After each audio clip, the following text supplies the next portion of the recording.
ಹೇಳಿದ್ದಾರೆ. ಏನು ಮಾಡಬಾರ್ದು? ಅಹಿಂಸೆಯನ್ನು ನಾವು ಮಾಡಬಾರದು. ಅಹಿಂಸೆಯನ್ನು ಮಾಡಿ ಅಂತ ಯಾರಾದರೂ ಹೇಳಿದ್ದಾರೆ? ಗಾಂಧಿಯ ತತ್ವನೇ ಅದು. ಅಹಿಂಸೆಯನ್ನು ಮಾಡಬಾರ್ದು, ಸುಳ್ಳನ್ನು ಹೇಳಬಾರ್ದು, ಸತ್ಯವನ್ನೇ ನುಡಿಬೇಕು, ಕಳ್ಳತನ ಮಾಡಬಾರ್ದು, ಆಮೇಲೆ ಭ್ರಷ್ಟನೂ ಕೂಡ ಆಗಿರಬಾರ್ದು, ಬ್ರಹ್ಮಚರ್ಯವನ್ನು ಪಾಲನೆ ಮಾಡಬೇಕು, ದುರಾಸೆಯನ್ನು ಪಡಬಾರ್ದು, ಅಪರಿಗ್ರಹವನ್ನು ಪಾಲಿಸಬೇಕು ಅಂತಂದ್ಬಿಟ್ಟು ಹೇಳ್ತಾರೆ. ಇದು ಯಮದಲ್ಲಿ ಹೇಳಿದ್ರೆ, ನಿಯಮದಲ್ಲಿ ಶೌಚ. ಇದನ್ನೇ HP ಬ್ಲಾವಟ್ಸ್ಕಿಯವರು ಎ ಕ್ಲೀನ್ ಲೈಫಿಂದ ಹೇಳಿ ನಮಗೆ ಶುರು ಮಾಡಿದ್ದಾರೆ. ಸಂತೋಷವಾಗಿರಬೇಕು, ಕಂಟೆಂಟ್ಮೆಂಟ್ ಅನ್ನೋದು ಇರಬೇಕು. ಇನ್ನೂ ಬೇಕು, ಇನ್ನೂ ಬೇಕು, ಬರ್ತಾ ಖಾಲಿ ಕೈ ಹೋಗ್ತಾ ಖಾಲಿ ಕೈ, ಆದರೂ ಇನ್ನೂ ಬೇಕು ಬೇಕು ಬೇಕು ಬೇಕು. ಆ ಬೇಕುಗೆ ಕೊನೆಯೇ ಇಲ್ಲ, ಇನ್ನೂ ಬೇಕು, ಎಷ್ಟಿದ್ರೂ ಬೇಕು. ಇನ್ನೇನು ಉಸಿರು ಕಡೆ ಉಸಿರಾಡೋಕ್ಕೂ ಶಕ್ತಿ ಇಲ್ಲ, ಆದರೂ ಇನ್ನೂ ಏನೋ ಬೇಕು ಅಂದರೆ ಬೇಕಂದರೆ. ಮೊನ್ನೆನೂ ಒಂದು ಇನ್ಸಿಡೆಂಟ್, 93 ಇಯರ್ ಏಜ್ ಆದರೂ ಕೂಡ ಇನ್ನೂ ಬೇಕಂದರೆ ಬೇಕು. ಈ ಒಂದು ಹಂತದಲ್ಲಿ ಇರುತ್ತೆ. ಆ ನಂತರ ನಾವು ಮಾಡಬೇಕಾಗಿರೋದು ಯಾವುದು ಅಂದರೆ, ತಪಸ್ಸನ್ನು ನಾವು ಆಚರಣೆ ಮಾಡಬೇಕು. ಸ್ವಾಧ್ಯಾಯ, ನಾನು ಯಾರು, ನನ್ನಲ್ಲಿ ಈ ಭಾವನೆ ಯಾತಕ್ಕೆ ಉಂಟಾಯಿತು, ಇದನ್ನೆಲ್ಲನೂ ಕೂಡ ನಾವು ಸ್ವಾಧ್ಯಾಯ, ನಮ್ಮನ್ನು ನಾವು ಸಂಪೂರ್ಣವಾಗಿ ಎಷ್ಟು ಸಾಧ್ಯ ಆಗುತ್ತೋ ಅಷ್ಟು ನಾವು ಸ್ವಾಧ್ಯಾಯವನ್ನು ಮಾಡಬೇಕು. ನಂತರ ಈಶ್ವರನಿಗೆ ಸಂಪೂರ್ಣವಾಗಿ ಸರೆಂಡರ್ ಆಗಿಬಿಡಬೇಕು. ಅದನ್ನು ಈಶ್ವರ ಪ್ರಣಿಧಾನ ಅಂತಂದ್ಬಿಟ್ಟು ಹೇಳಿ ಕರೀತಾರೆ. ನಾವೆಲ್ಲ ಯಾರು? ಮಾನವರು. ಮಾನವನಿಗೆ ಏನಿದೆ? ಮನಸ್ಸು. ಮನಸ್ಸಿನಲ್ಲಿ ಏನು ಮಾಡ್ತೀವಿ? ಆಲೋಚನೆಯನ್ನು ನಾವು ನಿರಂತರವಾಗಿ ಮಾಡ್ತಾನೇ ಇರ್ತೀವಿ. ಯಾಕಂದರೆ ನಾವು ಯಾವುದೇ ಒಂದು ಕ್ರಿಯೆ ಮಾಡಿದ್ರು ಅದರ ಹಿಂದೆ ಏನಿದೆ ಅಂದರೆ ಆಲೋಚನೆ ಇದೆ. ಆ ಆಲೋಚನೆ, ಆ ಚಿಂತನೆಯನ್ನು ನಾವು ಮಾಡಿ ಆ ಕ್ರಿಯೆಯನ್ನು ನಾವು ಪ್ರಾರಂಭ ಮಾಡ್ತೀವಿ. ಒಂದು ಕ್ರಿಯೆಯನ್ನು ಮಾಡೋಕ್ಕೆ ಮುಂಚೆ ನಾವು ಯೋಚಿಸಿ ಒಂದು ರೂಪುರೇಷೆಯನ್ನು ಹಾಕ್ಕೊಂಡು ಅದ್ರ ಪ್ರಕಾರ, ಬೆಳಗ್ಗೆ ಎದ್ದ ತಕ್ಷಣ ತಿಂಡಿ ಹಂಗೆ ಆಗಿಬಿಡಲ್ಲ. ಹಿಂದಿನ ದಿನವೇ ನಾವು ಯೋಚನೆ ಮಾಡಿರ್ತೀವಿ, ಯಾವ ತರಕಾರಿ ಮನೇಲಿದೆ, ಏನು ಮಾಡಬೇಕು, ಯಾವುದನ್ನು ತಯಾರಿ ಮಾಡಿಕೊಂಡ್ರೆ ನಾಳೆ ಬೆಳಗ್ಗೆ ಎದ್ದು ತಿಂಡಿನ ಸಿಸ್ಟಮ್ಯಾಟಿಕ್ಕಾಗಿ ಮಾಡ್ತೀನಿ. ಅಥವಾ ಯಾರಿಗೆ ಏನು ಬೇಕು ಅಂತ ಕೇಳಿ ಅವರಿಗೆ ಯಾವುದು ಇಷ್ಟ ಆಗಿದೆ ಅದಕ್ಕೆ ಅನುಸಾರವಾಗಿ ನಾವು ಅಡುಗೆ ತಿಂಡಿಯನ್ನು ಕೂಡ ನಾವು ಮಾಡ್ತೀವಿ. ಕೆಲವೊಮ್ಮೆ ಏನಾಗುತ್ತೆ ಅಂದರೆ, ನಮ್ಮ ಚಿಂತನೆಯೇ ನಮ್ಮನ್ನು ಮೋಸಗೊಳಿಸ್ಬಿಡುತ್ತೆ. ಯಾಕಂದರೆ ನಮ್ಮ ಚಿಂತೆ ಉನ್ನತ ಮಟ್ಟದ್ದಾಗಿದ್ದರೆ ನಿಸ್ವಾರ್ಥತೆ ಇರುತ್ತೆ. ಸ್ವಾರ್ಥ ಇದ್ದರೆ ಅದು ನಮ್ಮನ್ನೇ ಅಂದರೆ ನಮ್ಮ ಗೋರಿನ ನಾವೇ ತೋಡ್ಕೊಂಡ್ವಿ ಅನ್ನೋ ರೀತಿ ಆಗುತ್ತೆ. ಆದ್ದರಿಂದ ಕೇವಲ ಬಾಹ್ಯದಲ್ಲಿ ಬದಲಾವಣೆ ಹೊಂದಿದರೆ ಸಾಲದು, ಮುಖ್ಯವಾಗಿ ಮನಸ್ಸಿನ ಚಿಂತನೆಯಲ್ಲಿ ಪರಿವರ್ತನೆಯನ್ನು ಮಾಡಿಕೊಳ್ಬೇಕು. ಮುಖ್ಯವಾಗಿರುವಂತಹ ಪಾಯಿಂಟ್ ಇದು. ಮನುಷ್ಯ ಇದ್ದಾನಲ್ಲ, ಅವನ ಯೋಚನಾ ರೀತಿ, ಅವನ ಯೋಚನಾ ಧಾಟಿ ಇಲ್ಲಿ ಪರಿವರ್ತನೆ ಬಂದುಬಿಟ್ರೆ ನಮಗೆ ಅಡ್ಡಿ ಆತಂಕಗಳು ಏನು ಕೂಡ ಇರಲ್ಲ. ಸರಿಯಾದದ್ದನ್ನು ಸರಿಯಾದ ಸಮಯದಲ್ಲಿ ಸರಿಯಾದ ರೀತಿಯಲ್ಲಿ ಕಾರ್ಯವನ್ನು ಮಾಡಿ ಸಂತೃಪ್ತಿಯಿಂದ ಇರೋದಕ್ಕೆ ಸಾಧ್ಯ ಆಗುತ್ತೆ. ಆದ್ದರಿಂದ ಕೇವಲ ಬಾಹ್ಯದಲ್ಲಿ ಬದಲಾವಣೆ ಹೊಂದಿದರೆ ಸಾಲದು, ಮುಖ್ಯವಾಗಿ ಮನಸ್ಸಿನ ಚಿಂತನೆಯಲ್ಲಿ ಪರಿವರ್ತನೆಯನ್ನು ಮಾಡಿಕೊಳ್ಬೇಕು. ಈ ಕೆಲವೊಂದು ವಿಷಯಗಳಿದೆಯಲ್ಲ, ವಾಟ್ ಈಸ್, ಆ ವಾಸ್ತವಿಕತೆಯನ್ನು ನಿರಂತರವಾಗಿ ಒಪ್ಪಿಕೊಳ್ಳದೇ ಇರುವುದು. ಏನಿದೆ ಅದನ್ನು ಅಕ್ಸೆಪ್ಟೇ ಮಾಡ್ಕೊಳ್ಳಲ್ಲ. ನಾನ್ ಸ್ಟಾಪಾಗಿ ನಮಗಿದು ಬೇಕು, ನಂಗೆ ಅದು ಬೇಕು, ನಾನು ಆ ರೀತಿ ಇರಬೇಕು, ನಾನು ಈ ರೀತಿ ಇರಬೇಕು, ಬರೀ ಇದೇ ವಿನಃ ಏನು ಆಗಬೇಕು, ಏನಿದೆ ಅನ್ನೋದ್ರ ಬಗ್ಗೆ ನಾವು ಯೋಚನೆ ಮಾಡಲ್ಲ. ವಾಸ್ತವಿಕತೆಯನ್ನು ನಾವು ನಿರಂತರವಾಗಿ ರಿಜೆಕ್ಟ್ ಮಾಡ್ಕೊಳ್ತಾ ಇದ್ದೀವಿ. ನನಗಿದು ಬೇಡ, ಇದೇನೋ ಆಗೋಯ್ತು, ನನಗಿದು ಬೇಡದೇ ಇರುವಂತಹ ರೀತಿ ಅನ್ನೋದನ್ನು ನಾವು ಹೇಳ್ತೀವಿ. ಆದ್ದರಿಂದ ವಾಸ್ತವಿಕತೆ ಏನಿದೆ ಅದನ್ನು ನಾವು ಒಪ್ಕೊಳ್ಳೋದನ್ನು ಮೊಟ್ಟ ಮೊದಲ ಅಭ್ಯಾಸವನ್ನು ಮಾಡಬೇಕು. ಮೊಟ್ಟ ಮೊದಲ ಅಭ್ಯಾಸ ವಾಸ್ತವಿಕತೆಯನ್ನು ಒಪ್ಕೊಳ್ಳೋದು. ವಾಸ್ತವಿಕತೆ ಒಪ್ಕೊಂಡ್ರೆ ಏನಾಗುತ್ತೆ? ಭವಿಷ್ಯವನ್ನು ನಾವು ರೂಪಿಸ್ಕೊಳ್ಬೋದು. ಹೇಗೆ ಬೇಕೋ ಹಾಗೆ ವಾಸ್ತವಿಕತೆ ಇರೋದ್ರ ಮೇಲೆ ನಾವು ಬಿಲ್ಡ್ ಮಾಡ್ಬೋದೇ ವಿನಃ ಏನೋ ನಾವು ಊಹೆ ಮಾಡ್ಕೊಂಡು ಅದ್ರ ಮೇಲೆ ಬಿಲ್ಡ್ ಮಾಡ್ತೀವಿ ಅಂದರೆ ತಳಪಾಯನೇ ಇರೋದಿಲ್ಲ. ಯಾಕಂದರೆ ಎಲ್ಲವೂ ಕೂಡ ತಾತ್ಕಾಲಿಕ, ಮಾಯಾಮಯ ಅಥವಾ ಸಾಪೇಕ್ಷ ಸತ್ಯ, ಇವುಗಳಿಗೆ ನಾವು ಅಂಟ್ಕೊಂಡ್ಬಿಡ್ತೀವಿ. ಈ ಅಂಟುಕೊಳ್ಳುವಿಕೆಗೆ ನಾವು ಈಡ ಆಗಬಾರ್ದು. ಯಾವುದೂ ನಾನಲ್ಲ, ನನ್ನ ಆತ್ಮ ಮಾತ್ರ ನಾನು, ಆಚೆ ಕಡೆ ಯಾವುದೂ ನಾನಲ್ಲ. ಆದರೆ ಇದು ನಾನು, ಇದು ನಾನು, ಇದು ನಾನು, ಇದು ನಾನು. ನನ್ನ ಜೊತೆ ಇವಾಗ ನಮಗೆ ಏನಾದರೂ ಒಂದು ಸ್ವಲ್ಪ ಡೌನ್ ಆಯಿತು ಅಂದರೆ ಏನು ಮಾಡ್ತೀವಿ? ಅಡುಗೆ ಮನೆ ಹುಡ್ಕೊಂಡು ಹೋಗ್ತೀವಿ, ಏನಿದೆ ಅದನ್ನು ತಿನ್ನು. ಆಚೆ ಕಡೆ ಹೋಗ್ತೀವಿ, ಏನಿದೆ ಅದನ್ನು ಕೊಂಡ್ಕೊಬಂದು ಇಟ್ಕೊ. ಮೊನ್ನೆ ತಾನೇ ವಾಟ್ಸಪ್ಪಲ್ಲಿ ಒಂದು ಓದಿದೆ, ಎಷ್ಟು ಚೆನ್ನಾಗಿದೆ ಅಂತಂದರೆ, ಬೇಜಾರಾದಾಗ ಏನು ಮಾಡ್ತೀಯ ನೀನು, ರಿಟೈರ್ಡ್ ಆಗಿದ್ದೀಯ ಅಂದಾಗ ಅವ್ರು ಹೇಳ್ತಾರೆ, ಬೇಜಾರಾದಾಗ ಒಂದು ದೊಡ್ಡ ಮಾಲ್ಗೆ ಹೊಟ್ಟೋಗ್ತೀನಿ, ಏನೇನು ಬೇಕೋ ಆ ಟ್ರಾಲಿಲಿ ಎಲ್ಲ ಹಾಕ್ಕೊಂಬಂದ್ಬಿಡ್ತೀನಿ. ಏನೇನು ಬೇಕೋ ಎಲ್ಲ ಟ್ರಾಲಿಯಲ್ಲಿ ಹಾಕೊಬಂದು ಆ ಕೌಂಟರ್ ಹತ್ರ ಬಂದಾಗ ಅದನ್ನು ಬಿಟ್ಬಿಟ್ಟು ಈಚೆ ಕಡೆ ಬಂದುಬಿಡ್ತೀನಿ. ಕೌಂಟರ್ ಹತ್ರ ಬಂದು ಆ ಟ್ರಾಲಿನಲ್ಲಿ ಇಟ್ಬಿಟ್ಟು ಈಚೆ ಕಡೆ ಬಂದುಬಿಡ್ತೀನಿ. ಈಚೆ ಕಡೆ ಬರೋದಂದರೆ ಹೋದಾಗ ಖಾಲಿ ಕೈ, ಬಂದಾಗ ಖಾಲಿ ಕೈ, ಮಧ್ಯದಲ್ಲಿ ನನಗಿದು ಬೇಕು, ನನಗಿದು ಬೇಕು, ನನಗಿದು ಬೇಕು ಅಷ್ಟೇ. ಆ ಟ್ರಾಲಿನ ಎತ್ತಿಕೋದು ಪಾಪ ಅಂಗಡಿಯವನಿಗೆ ಹೆಡ್ಡೇಕು. ಐಟಮ್ ಎಲ್ಲ ತುಂಬಿಟ್ಟಿರ್ತಾನಲ್ಲ, ಅವ್ನಿಗೆ ಏನೇನು ಬೇಕೋ ಅದನ್ನೆಲ್ಲ ತುಂಬ್ಕೊಂಡು ಬಂದಿರ್ತಾನೆ. ಈ ರೀತಿ ಆಗುತ್ತೆ. ಇದು ನಾವು ಮಾಡಬಾರ್ದು. ಯಾಕಂದರೆ ನಮ್ಮನ್ನು ನಾವೇ ಎಕ್ಸೆಪ್ಟ್ ಮಾಡ್ಕೊಳ್ತಿಲ್ಲ. ಅದರಿಂದ ಇನ್ನೊಬ್ಬರಿಗೆ ನಾವು ತೊಂದರೆ ಕೊಡ್ತಾ ಇದ್ದೇವೆ ವಿನಃ ನಮ್ಮದು ಉದ್ಧಾರ ಆಗಿದ್ದು ಏನೂ ಇಲ್ಲ. ನಮ್ಮದೇ ಸಮಯ. ಯಾಕಂದರೆ ಅವನಿಗೆ ನಾನು ಯಾರು ಅನ್ನೋ ಅರಿವು ಅವನಿಗೆ ಇನ್ನೂ ಆಗಿಲ್ಲ. ಅದರಿಂದ ಪ್ರಾಪಂಚಿಕ ವಸ್ತು ವಿಷಯಗಳ ಹಿಂದೆ ಅವನು ಹೋಗ್ತಾ ಇದ್ದಾನೆ. ಮತ್ತು ನಾವು ಇನ್ನೊಂದು ಏನು ಅಂತಂದರೆ ಸ್ವಾಮಿತ್ವ ಭಾವ. ಅದಿದೆ, ಚೆನ್ನಾಗಿದೆ, ಅಷ್ಟೇ ಸಾಕು ಅಂತ ನಾವು ನೋಡಲ್ಲ. ಅದು ನಂದು ಆಗಿಬಿಡಬೇಕು, ನನ್ನ ಹೆಸರಿನಲ್ಲೇ ಇರಬೇಕು, ನಂದಾಗಬೇಕು, ನನ್ನ ಹೆಸರು ಅಲ್ಲಿ ಇರಬೇಕು, ನಾನು ಕೊಟ್ಟೆ ಅದು ನಂದು, ಇದು ಯಾರು ಕೊಟ್ಟರು, ಸಂಧ್ಯಾ ಕೊಟ್ಟರು, ಇದು ಹೀಗೇ ಇರಬೇಕು ಅನ್ನೋದು ಇದೆ. ಆ ಪೊಸಿಷನ್ನನ್ನು ಕೂಡ ನಾವು ಬಿಟ್ಬಿಡಬೇಕು. ಇದನ್ನು ನಾವು ಬಿಟ್ಟ ಮೇಲೆ ನಾವು ಏನು ಮಾಡಬೇಕು ಅಂದರೆ ನಿರಾಸಕ್ತಿ, ನಾನ್ ಅಟ್ಯಾಚ್ಮೆಂಟ್, ಯಾವುದರಲ್ಲೂ ಕೂಡ ಆಸಕ್ತಿಯನ್ನು ಬೆಳೆಸ್ಕೊಳ್ದಲೇ ಡಿಟ್ಯಾಚ್ಡಾಗಿ ಸದಾಕಾಲ ಇರೋದನ್ನು ನಾವು ನೋಡ್ಕೊಳ್ಬೇಕು. ಯಾಕಂದರೆ ನಿಜ ಅಂತ ಭಾವಿಸ್ತೀವಿ, ಆದರೆ ಅದು ನಿಜ ಅಲ್ಲ. ಈಗ ನಾವೆಲ್ಲ ದೇಹಧಾರಣೆ ಮಾಡ್ಕೊಂಡಿದ್ದೀವಿ. ಅವತಾರಗಳು ಕೂಡ ಸಾಕಷ್ಟು ಬಗ್ಗೆ ಕೇಳಿಸ್ಕೊಂಡಿದ್ದೀವಿ.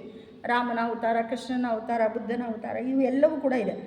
ಎಲ್ಲವೂ ಕೂಡ ಮಿತಿಯನ್ನು ತರುತ್ತದೆ ಎಂಬ ಅರಿವನ್ನು ನಾವು ಮನಸ್ಸಿನಲ್ಲಿ ಇಟ್ಕೊಂಡಿರಬೇಕು. ಇದು ಬಹಳ ಮುಖ್ಯವಾಗಿ ನಾವು ಮಾಡಬೇಕಾದಂಥದ್ದು. ಇನ್ನು ಅಡೆತಡೆ ಅಂತ ಅಂದರೆ ಬೇರ್ಪಡುವಿಕೆ.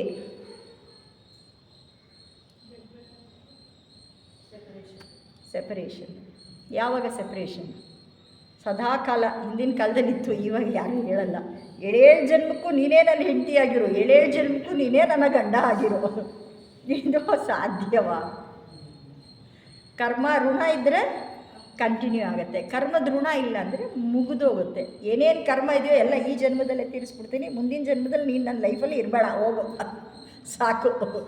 ಇದುವರೆಗೂ ಇದ್ದೆ ಕಂಪ್ಲೀಟ್ ಮಾಡಿಬಿಡ್ತೀನಿ, ಖುಷಿಯಾಗಿಯೇ ಏನೇನು ಋಣ ಇತ್ತೋ ಎಲ್ಲ ತೀರಿಸ್ಬಿಡ್ತೀನಿ, ಬೇಡ. ಯಾಕಂದರೆ ಪುನರ್ಜನ್ಮ ಅನ್ನೋದು ಇದ್ದೇ ಇದೆ. ನಾವು ಋಣ ಇಟ್ಕೊಂಡ್ರೆ ಈ ಜನ್ಮ ಅಲ್ಲ, ಮುಂದಿನ ಜನ್ಮದಲ್ಲಾದರೂ ನಾವು ಬಂದು ಇದ್ದು ತೀರಿಸ್ಬಿಟ್ಟು ಕೊಟ್ಬಿಟ್ಟೇನೆ ನಾವು ಹೋಗಬೇಕು. ಇನ್ನು ಸೇರುವಿಕೆ. ನಾವಿಲ್ಲಿ ಸೇರಬೇಕು, ಅಲ್ಲಿ ಸೇರಬೇಕು. ಈಗಂತೂ ವಾಟ್ಸಪ್ ಬಂದ ಮೇಲಿಂದ ಎಲ್ಲ ಗ್ರೂಪ್ಗಳು, ಈಗ ಧರ್ಮಕ್ಕೆ ಬಸ್ ಬಂದಾಗಿಂದ ಇನ್ನೂ ದೊಡ್ಡ ಗ್ರೂಪ್ಗಳು, ಎಲ್ಲಿಂದ ಎಲ್ಲೋದ್ರೂ ಬರೀ ಸೇರೋದು. ಆದರೂ ಕೂಡ ಸೇರುವಿಕೆ, ಇದ್ರ ಜೊತೆ ಎಲ್ಲ ಆ ಸ್ಥಳ, ಕಾಲ, ರೂಪಗಳೊಂದಿಗೆ ನಮ್ಮ ಸಂಬಂಧ. ಇದರಿಂದ ಏನಾಗುತ್ತೆ ಅಂದರೆ ನಾವು ಇನ್ನು ನಮ್ಮ ಹಂಬಲ ಇನ್ನೂ ಜಾಸ್ತಿ ಆಗ್ತಾ ಹೋಗುತ್ತೆ, ನಿರೀಕ್ಷೆ ಜಾಸ್ತಿ ಆಗ್ತಾ ಹೋಗುತ್ತೆ. ಇದರಿಂದ ಏನಾಗುತ್ತೆ ಅಂದರೆ ದುಃಖ. ನೆನ್ನೆ ಎಷ್ಟು ಚೆನ್ನಾಗಿದ್ದೆ, ನೆನ್ನೆ ಎಷ್ಟು ಚೆನ್ನಾಗಿ ಸೇರಿಕೊಂಡಿದ್ವಿ, ನೆನ್ನೆ ಇಷ್ಟೊತ್ತಲ್ಲಿ ಏನೆಲ್ಲ ಮಾಡ್ತಾಯಿದ್ವಿ ಅಂತಂದ್ಬಿಟ್ಟು ಹೇಳಿ ಭಗ್ನ ಹೃದಯಗಳು ಆಗೋಗ್ತೀವಿ. ಇದು ಆಗಬಾರ್ದು. ಅದರಿಂದ ಹೊರಗಡೆ ಹೇಗೆ ಬರಬೇಕು ಅಂತಂದರೆ ಈ ಎಲ್ಲವೂ ಕೂಡ ನಮ್ಮನ್ನು ಬಂಧಿಸುತ್ತೆ ಅನ್ನೋ ಒಂದು ಅರಿವನ್ನು ನಾವು ಮನಸ್ಸಿಗೆ ತಂದುಕೊಳ್ಬೇಕು. ಇದು ಎಲ್ಲಿಂದ ಉಂಟಾಗಿದೆ? ನಮ್ಮ ಒಳಗಡೆ ಇರುವಂತಹ ಅಜ್ಞಾನದಿಂದ ಉಂಟಾಗಿದೆ. ಎಲ್ಲವೂ ಕೂಡ ಬಂಧನ ಕಾರಕನೇ. ನಾವು ಏನೇ ಮಾಡಿದ್ರೂ ಅದು ನಮ್ಮನ್ನು ಬಂಧಿಸುತ್ತೆ. ಬಂಧನಕ್ಕೆ ಕಾರಣ ನಮ್ಮ ಒಳಗಡೆ ಇರುವಂತಹ ಅಜ್ಞಾನ. ಇದರಿಂದ ಏನಾಗುತ್ತೆ ಅಂದರೆ ಘರ್ಷಣೆ, ಸಂಘರ್ಷ. ಈ ಮನಸ್ಸು ಯಾವಾಗಲೂ ಎರಡು, ಬೇಕು ಬೇಡ, ಶ್ರೇಯ ಪ್ರೇಯ ಅಂತ ಹೇಳ್ತಾರಲ್ಲ. ಪ್ರೇಯ ಅನ್ನೋದು ನನಗೆ ಬೇಕು, ನನಗೆ ಬೇಕು, ನನಗೆ ಬೇಕು, ಬೇಡ ನನಗಿದು ಎಲ್ಲರಿಗೂ ಕೂಡ ಸೇರಲಿ ಅನ್ನೋದು, ಎಲ್ಲರ ಶ್ರೇಯಸ್ಸಿಗೋಸ್ಕರ ಮಾಡೋದು. ಈ ಎರಡರ ಮಧ್ಯೆ ಘರ್ಷಣೆ ಸದಾಕಾಲ ನಿರಂತರವಾಗಿ ಮನುಷ್ಯನ ಮನಸ್ಸನ್ನು ಆಳ್ತಾ ಇದೆ. ಈ ಘರ್ಷಣೆಯಿಂದ ಹೊರಗಡೆ ಬಂದಾಗ ಏನು ಮಾಡ್ಬೋದು? ಧ್ಯಾನ ಮಾಡ್ಬೋದು. ಯೋಚನೆ ಮಾಡಿ, ಎಷ್ಟು ಅಡಚಣೆಗಳಿದೆ ನಮ್ಮಲ್ಲಿ ಧ್ಯಾನ ಮಾಡೋದಕ್ಕೆ. ಧ್ಯಾನ ಕೂತಾಗ ಏನೆಲ್ಲ ಬರುತ್ತೆ? ಅಯ್ಯೋ ಅಷ್ಟು ಚೆನ್ನಾಗಿತ್ತು, ಎಲ್ಲ ಥಾಟ್ಸ್ಗಳು ಬೇಕಿಲ್ಲದೆ ಇರೋದು. ಧ್ಯಾನ ಮಾಡಿದೀಯ ಅಂದರೆ ಮನಸ್ಸು ಓಡ್ತಾ ಇದೆ, ಚಂಚಲ ಮನಸ್ಸು, ಚಂಚಲ ಅಂತ ಒಂದು ವರ್ಡ್ ಕೊಟ್ಬಿಡ್ತೀವಿ. ಆದರೆ ಚಂಚಲತೆಗೆ ಕಾರಣಗಳನ್ನ ಇಲ್ಲಿ ಡೀಟೇಲಾಗಿ HP ಬ್ಲಾವಟ್ಸ್ಕಿ ಅವರು ನಮಗೆ ತಿಳಿಸ್ಕೊಟ್ಟಿದ್ದಾರೆ. ಈ ಬಂಧನ ಯಾಕೆ ಅಂದರೆ ನಮ್ಮ ನಿಜ ಸ್ವರೂಪ ಯಾವುದು ಅನ್ನೋದನ್ನು ನಾವು ಅರ್ಥ ಮಾಡ್ಕೊಳ್ಳದೆ ಇರೋದು, ಅದೇ ನಮ್ಮನ್ನು ಬಂಧಿಸುತ್ತೆ. ನಿಜ ಸ್ವರೂಪ ಯಾವುದು? ನಾವು ಎಲ್ಲರೂ ಕೂಡ ಪರಮಾತ್ಮನಿಂದನೇ ಬಂದಿರೋರು, ಎಲ್ಲರಿಗೂ ಒಬ್ಬನೇ ತಂದೆ, ಅದೇ ಸಹೋದರ ಭಾವ. ಅದನ್ನು ನಾವು ಅರ್ಥ ಮಾಡ್ಕೊಂಡ್ಬಿಟ್ರೆ, ಆ ಅನಿತ್ಯತೆಯನ್ನು ನಾವು ಅರ್ಥ ಮಾಡಿಕೊಂಡ್ರೆ ನಾನು ಇದರಿಂದ ಮುಕ್ತನಾಗೋದಕ್ಕೆ ಸಾಧ್ಯ ಆಗತ್ತೆ ಅಂತ ಹೇಳ್ಬೋದು. ಮುಕ್ತನಾಗೋದಕ್ಕೆ ಸಾಧ್ಯ ಅಂತ ಹೇಳಿ ಅದನ್ನು ಅರ್ಥ ಮಾಡ್ಕೊಂಡಾಗ ಏನಾಗುತ್ತೆ ಬಂಧನ ಅನ್ನೋದು ಹೆಂಗೆ ಅಂದರೆ, ಈ ಶರತ್ಕಾಲದಲ್ಲಿ ಮರದ ಎಲೆಗಳೆಲ್ಲ ಸಹಜವಾಗಿ ಹೇಗೆ ಈ ಜನವರಿಲಿ ಡಿಸೆಂಬರ್ ಜಾನ್ವರಿ ಹೋದಾಗ ಎಲ್ಲ ಮರದ ಎಲೆ ಎಲ್ಲ ಪೂರ್ತಿ ಉದುರೋಗಿರುತ್ತೆ, ಇಡೀ ಮರ ಖಾಲಿ ಖಾಲಿ ಖಾಲಿ ಖಾಲಿ ಬೋರ್ಡಾಗಿ ಕಾಣಿಸುತ್ತೆ, ಬರೀ ರೆಂಬೆ ಕೊಂಬೆಗಳು ಮಾತ್ರ ಇರುತ್ತೆ. ಆ ರೀತಿ ಆಸೆಗಳೆಲ್ಲ ಹೋದಾಗ ಒರಿಜಿನಲ್ ಏನಿದೆ ಅದು ಮಾತ್ರ ಯಥಾವತ್ತು ಕಾಣಿಸೋದಕ್ಕೆ ಸಾಧ್ಯ ಆಗುತ್ತೆ. ಆಗ ನಮ್ಮೆಲ್ಲ ಆಸೆಗಳು ಕೂಡ ಅದೇ ರೀತಿ ಉದುರಿಸ್ಕೊಂಬಿಡ್ಬೇಕು. ನಮ್ಮ ಬಂಧನವೂ ಇಲ್ಲ, ಅಜ್ಞಾನವೂ ಕೂಡ ನಮ್ಮಲ್ಲಿ ಇಲ್ಲದೆ ಇದ್ದಾಗ ನಿಜವಾದ ಸ್ವಸ್ವರೂಪ ಜ್ಞಾನ ಅನ್ನೋದು ನಮಗೆ ಬರೋದಕ್ಕೆ ಸಾಧ್ಯ ಆಗತ್ತೆ.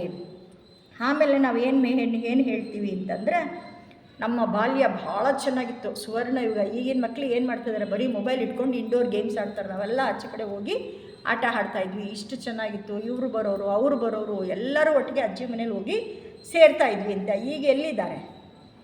ಏನಿಲ್ಲ. ಆ ಒಂದು ಹಂತಕ್ಕೆ ಸೇರ್ಕೊಂಡ್ಬಿಟ್ಟಿದ್ದೀವಿ. ಈ ಯಾವುದೇ ರೀತಿ ಹಂಬಲ, ನಿರೀಕ್ಷೆ, ದುಃಖ ಇದು ಯಾವುದೂ ಕೂಡ ಇಲ್ಲದೆ ಇರುವಂತಹ ಒಂದು ಹಂತಕ್ಕೆ ಸೇರಬೇಕು. ಇದು ಆದಮೇಲೆ ಮಿತ್ರ ಮತ್ತು ಶತ್ರು ಎಂಬ ಭೇದ ನಮ್ಮಲ್ಲಿ ಉಂಟಾಗುತ್ತೆ. ಮಿತ್ರ ಅಂದರೆ ಯಾರು? ಫ್ರೆಂಡ್ಸ್ ಯಾಕೆ ಹಾಕ್ತಾರೆ? ಒಂದು ಕಡೆ ಓದಿದ್ದೆ, ಫ್ರೆಂಡ್ಸ್ ಯಾಕೆ ನಮಗೆ ಭಾಳ ಕ್ಲೋಸಾಗಿ ಕೆಲವರು ಇರ್ತೀವಿ ಅಂದರೆ, ನಮ್ಮ ಕರ್ಮ ಇರುತ್ತಲ್ಲ, ಕರ್ಮ ಬಂಧನದಲ್ಲಿ ನಾವು ಸಿಕ್ಕಾಕೊಂಡ್ರೆ ಜಾಸ್ತಿ ಸ್ವತಃ ಅಪ್ಪನೋ ಅಮ್ಮನೋ ಅಜ್ಜಿನೋ ತಾತನೋ ಅಕ್ಕನೋ ತಂಗಿನೋ ಅಣ್ಣ ತಮ್ಮ ಈ ಥರ ಯಾವುದೋ ಒಂದು ಸಂಬಂಧದಲ್ಲಿ ಒಂದೇ ಕುಟುಂಬದಲ್ಲಿ ಜನ್ಮ ಆಗೋಗುತ್ತೆ. ಕರ್ಮ ಇರಲ್ಲ, ಆದರೂ ಆ ಸಂಬಂಧ ಬಾಂಡ್ ಅನ್ನೋದು ತುಂಬ ಸ್ಟ್ರಾಂಗಾಗಿರುತ್ತೆ. ಆವಾಗ ಏನು ಹಾಕ್ತಾರೆ ಅಂದರೆ, ಪಕ್ಕದ ರೋಡಲ್ಲಿ ಇರ್ತಾರೆ ಅಥವಾ ಸ್ಕೂಲ್ನಲ್ಲಿ ಒಟ್ಟಿಗೆ ಓದ್ತಿರ್ತಾರೆ, ಅವರು ನಮಗೆ ಫ್ರೆಂಡ್ ಆಗಿಬಿಡ್ತಾರೆ.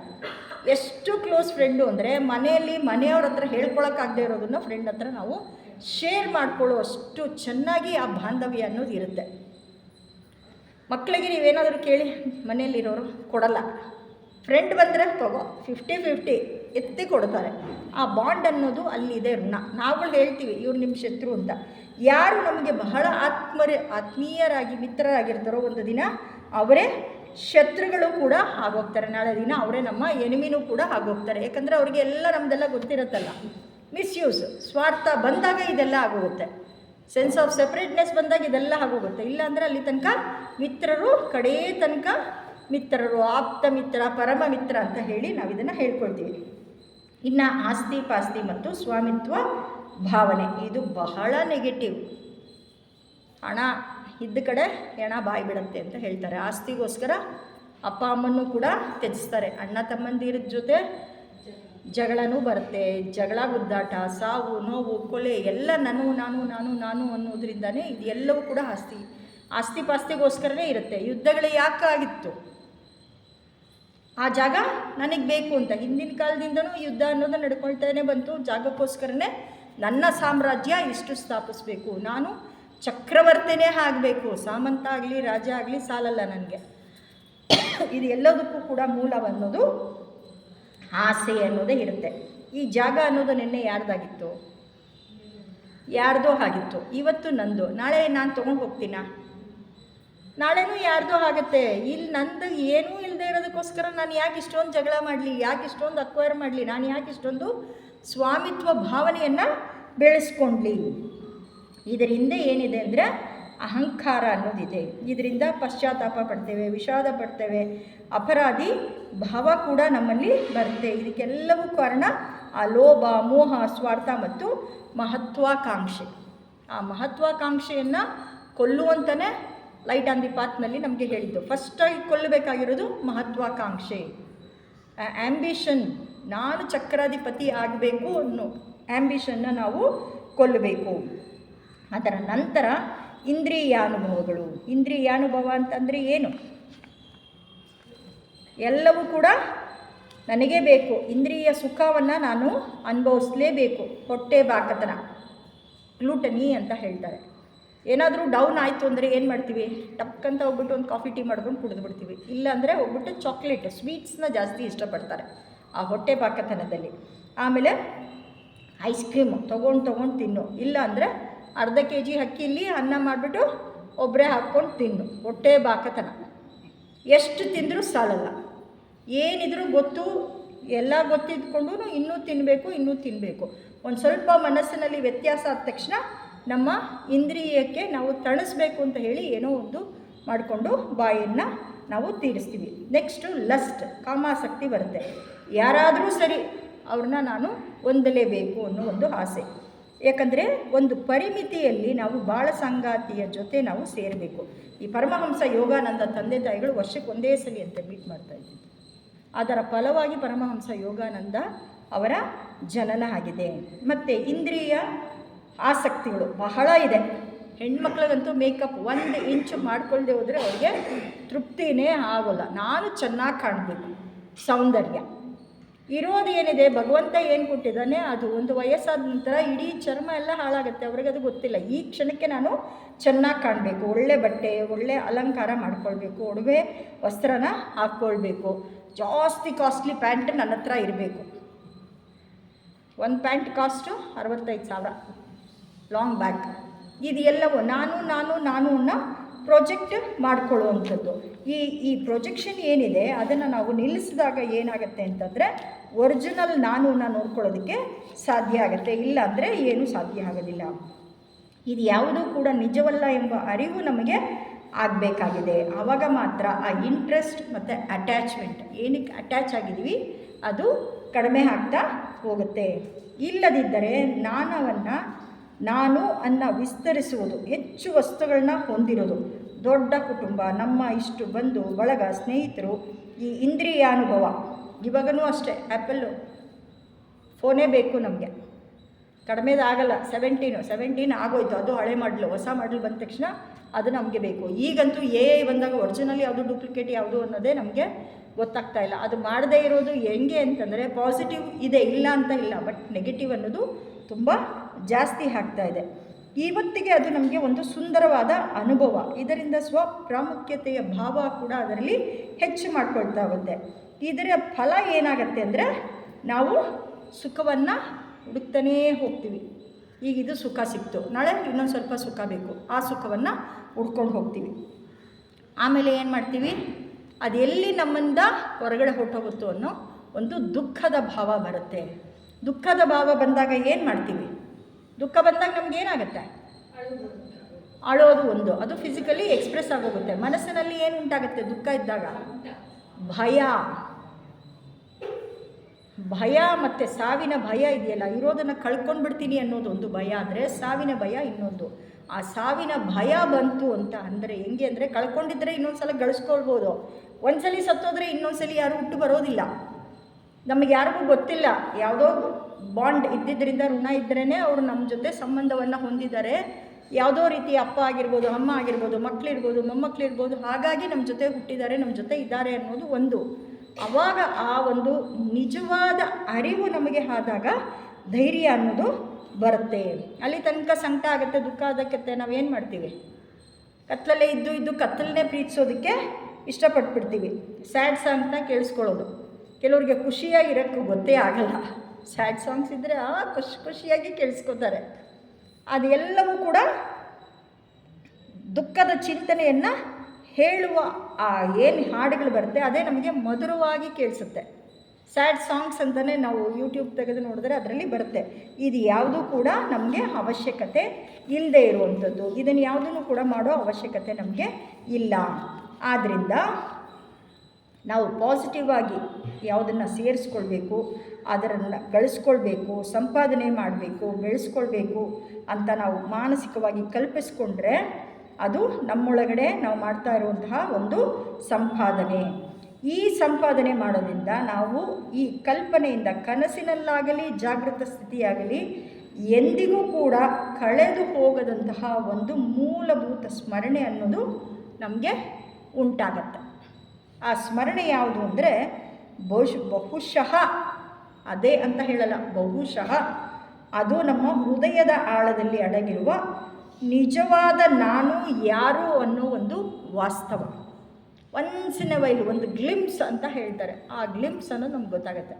ಇದನ್ನೇ ಹೇಳ್ತಾರೆ, ಆ ಧ್ಯಾನ ಮಾಡ್ತಾ ಮಾಡ್ತಾ ಒಂದು ಸಲ ನಮ್ಮ ಪ್ರಜ್ಞೆ ಮೇಲಿಕ್ಕೆ ಒಂದು ಸಲ ಅಂದರೆ ಲಿಫ್ಟಲ್ಲಿ ನಾವು ಬೇಗ ಹೋಗ್ತೀವಲ್ಲ ಹಾಗೆ ಅದು ಒಂದು ಕ್ಷಣಿಕ ನೋಟ ಅದು ಬಂದಾಗ ಅದು ನಮಗೆ ಗೊತ್ತಾಗ್ಬಿಡುತ್ತೆ ನಾನು ಯಾರು ಅನ್ನೋದು. ಅದು ಎಲ್ಲೋ ದೂರದಲ್ಲಿ ಮೋಡದ ಹಿಂದೆಗಡೆ, ಬೆಟ್ಟ ಗುಡ್ಡದ ಹಿಂದೆಗಡೆ ಸೂರ್ಯಂದು ಒಂದು ಕಿರಣ ಕಾಣಿಸುತ್ತೆ. ನಮಗೆ ಕ್ಲೀನಾಗಿ ಗೊತ್ತಾಗ್ಬಿಡುತ್ತೆ ಸೂರ್ಯ ಉದಯ ಆಗ್ತಾ ಇರೋದು ಅಲ್ಲೇ ಇದ್ದಾನೆ ಅಂತ. ಆವಾಗ ನಾವು ಏನು ಮಾಡ್ತೀವಿ, ಅದೇ ಮಾರ್ಗದಲ್ಲೇ ಮತ್ತೆ ಮೋಡ ಕವ್ಕೊಂಡ್ಬಿಡುತ್ತೆ, ಸೂರ್ಯ ಮತ್ತೆ ಕಾಣಿಸಲ್ಲ. ಆದರೆ ನಾವು ಅದೇ ಮಾರ್ಗದಲ್ಲೇ ಮುಂದುವರ್ಕೊಂಡು ಹೋದರೆ ಏನಾಗುತ್ತೆ, ಸೇರ್ತೀವಿ. ಸೂರ್ಯ ನಮಗೆ ಇನ್ನೂ ಸ್ಪಷ್ಟವಾಗಿ ಗೋಚರ ಆಗ್ತಾನೆ, ಮಾರ್ಗ ಅನ್ನೋದು ನಮಗೆ ಗೊತ್ತಾಗ್ಬಿಡುತ್ತೆ. ಹಾಗಾಗಿ ನಮ್ಮ ನಿಜ ಸ್ವರೂಪದ ಮಾರ್ಗ ಅನ್ನೋದು ನಮ್ಮ ಹೃದಯದ ಒಳಗಡೆ ಆಂತರ್ಯದಲ್ಲೇ ಇದೆ ಅನ್ನೋ ಒಂದು ಸ್ಮರಣೆ, ಅಂದರೆ ಪರಬ್ರಹ್ಮನ ಒಂದು ಕಿಡಿ ನಿಜವಾದ ಆ ಜ್ವಾಲೆಯೇ ನಾನು ಅನ್ನೋದು ನಮಗೆ ಗೊತ್ತಾದಾಗ ನಮ್ಮ ಮನಸ್ಸಿನಲ್ಲಿರೋ ಭಯ ಅನ್ನೋದು ಹೊರಟೋಗುತ್ತೆ. ಯಾವಾಗ ಭಯ ಅನ್ನೋದು ಹೋಗುತ್ತೆ, ಧೈರ್ಯ ಅನ್ನೋದು ಬರುತ್ತೆ. ಇಷ್ಟೇ ಅಂತ ನಮಗೆ ಯಾವಾಗ ಅನುಭವ ಆಗಿಬಿಡುತ್ತೆ, ಆವಾಗ ಎಲ್ಲನೂ ಕೂಡ ಹೊರಟೋಗುತ್ತೆ. ಆವಾಗ ಏನಾಗುತ್ತೆ ಅಂದರೆ ವ್ಯಕ್ತಿತ್ವದ ಎಲ್ಲ ಮಿತಿಗಳು ಕರೆದು ಹೋದಾಗ ಉಳಿಯುವುದು ಶುದ್ಧ ನಿರಾಕಾರ ನಿರ್ಗುಣ ಆತ್ಮಸ್ವರೂಪದ ಅನುಭವ ಮಾತ್ರ. ಯಾರೇ ಆಗಲಿ ಏನೇ ಆಗಲಿ ಅದು ಹೊರಟೋಗುತ್ತೆ. ಇದೆಲ್ಲ ಕೂಡ ಲಿಮಿಟೇಷನ್ಸ್. ಆ ಲಿಮಿಟೇಷನ್ಸಿಂದ ನಾವು ಹೊರಗಡೆ ಬರಬೇಕು. ಈ ಜನ್ಮ ಕೂಡ ಒಂದು ಲಿಮಿಟೇಷನ್ ಅಷ್ಟೇ. ಇವತ್ತಿನ ದಿನ ಆಗುತ್ತೆ, ನಾಳೆ ದಿವಸ ಆಗಲ್ಲ, ನಿನ್ನೆ ದಿವಸ ಆಗ್ತಾ ಇರಲಿಲ್ಲ, ಇವತ್ತಿನ ದಿನ ಆದಾಗ ಮಾಡಬೇಕು. ಇದು ಪರ್ಮನೆಂಟ್ ಅಂತಂದರೆ ಖಂಡಿತ ಇಲ್ಲ. ಇದು ಎಲ್ಲವೂ ಕೂಡ ಹೊರಟೋದಾಗ ಶುದ್ಧ ನಿರಾಕಾರ ನಿರ್ಗುಣ ಆತ್ಮಸ್ವರೂಪದ ಅನುಭವ ಮಾತ್ರ ಕೇವಲ ನಿಜವಾದದ್ದು. ಇದೇ ಅನಂತ, ಇದೇ ಶಾಶ್ವತ. ಈ ಎಲ್ಲ ಬದಲಾವಣೆಗಳು ಎಲ್ಲಿ ನಡಿಬೇಕು ಅಂತಂದರೆ ನಮ್ಮೊಳಗಡೆ ನಡೆಯುವಂತಹ ಒಂದು ಬದಲಾವಣೆ, ಅದನ್ನು ಸೇರಿಸ್ಕೊಳ್ಳೋದು ಅಥವಾ ಅದನ್ನು ಸಂಪಾದನೆ ಮಾಡೋದು. ನಮ್ಮ ಹೊರಗಿನ ಜಗತ್ತಿಗೆ ಸಂಬಂಧಿಸಿದ ಸಂಪಾದನೆಗಳು ಕೂಡ ಅದು ಕೂಡ ಅವಶ್ಯಕತೆ ಇದೆ. ಒಳಗೂ ಹೊರಗೂ ಇರುವುದನ್ನು ಜೋಡಿಸುವ ಸಂಪಾದನೆಗಳು, ಒಳಗಡೆ ಮತ್ತು ಹೊರಗಡೆ ಇದಕ್ಕೆ ಒಂದು ಮಧ್ಯದಲ್ಲಿ ಒಂದು ಡೋರ್ ಇರುತ್ತೆ, ಅದನ್ನು ಜೋಡಿಸುವಂತಹ ಸಂಪಾದನೆ ಎಲ್ಲವೂ ಕೂಡ ನಾವು ಮಾಡಬೇಕಾಗತ್ತೆ. ಆವಾಗ ಏನು ಮಾಡ್ತೀವಿ ಅಂದರೆ ಎಲ್ಲ ಕಾಲ ಮತ್ತು ಸ್ಥಳದಲ್ಲಿ ನಾನು ಇದ್ದೆ, ನಿನ್ನೆ ಇದ್ದೆ, ಎಲ್ಲ ಸ್ಥಳದಲ್ಲಿದ್ದೆ, ಎಲ್ಲ ಕಾಲದಲ್ಲೂ ಇದ್ದೆ. ಈ ಪ್ರಪಂಚ ಸೃಷ್ಟಿಯಾದಾಗ ಭಗವಂತ 7 ಸ್ಥಳದಲ್ಲಿ ಆ ಹುಟ್ಟನ್ನು ಹಾಕೋದು.